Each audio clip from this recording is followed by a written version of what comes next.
Thanks, Nikki. Well, Colin, it was an awesome weekend to watch the Hawks get a win in football, especially starting in Big Ten play.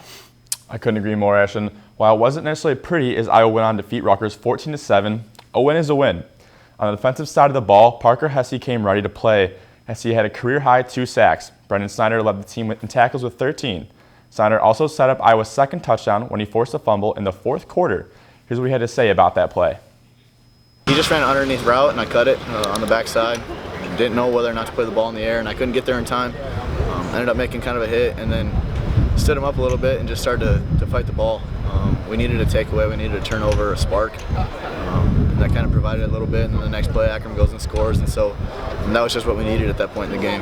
It was a big changing point in the game. Our defense held them up the whole game, and they've been playing good this whole year. We just got to help them out. We got to put some points up, and it's called complementary football. That's what Coach Farron's always talk about. We do good, the defense do good, special team, all 3 phases clicking.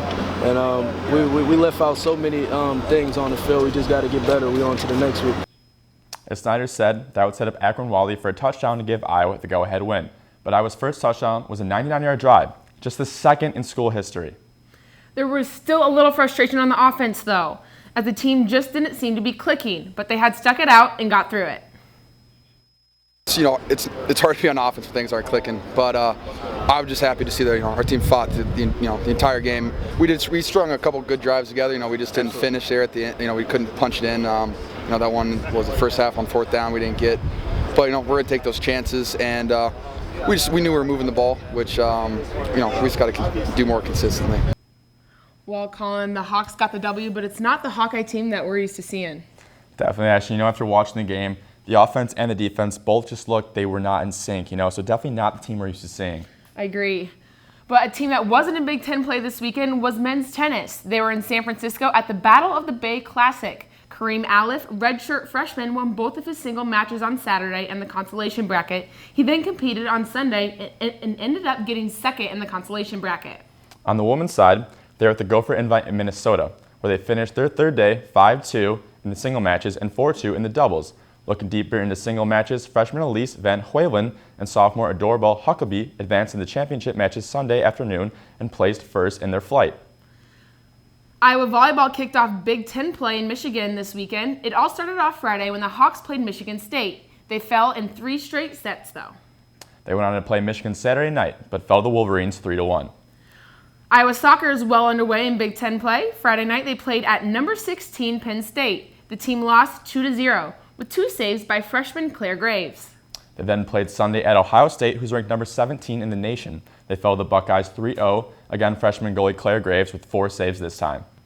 The number 15 Iowa field hockey team are in Big Ten play as well.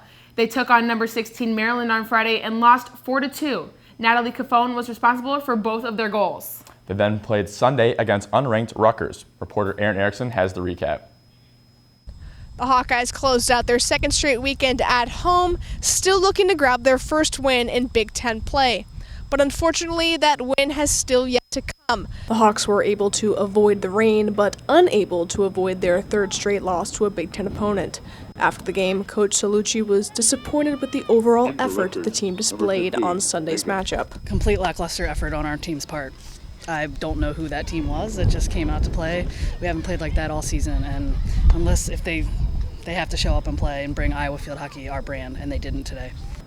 Iowa, now down 2 goals entering the second period, was hoping to quickly find a sense of urgency and overcome the deficit. A gleam of hope finally came in the 64th minute thanks to redshirt senior Natalie Cafone. Iowa had 12 shot attempts in the game, 10 attempts in the second period alone, but was still unable to convert and score again, handing the Scarlet Knights the win and the upset over the 15th-ranked Hawkeyes. We just needed to keep our shape, keep our structure, and keep to our game plan.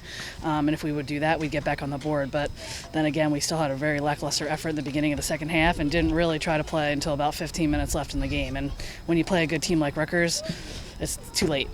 Reporting from Grant Field, this is Aaron Erickson, Daily Iowan, TV Sports. The field hockey team will travel to Indiana this week to face the Hoosiers in a Big Ten showdown. They are back home October 7th against Central Michigan. It was a jam-packed weekend for Iowa sports, and it doesn't slow down from here. Nikki, back to you.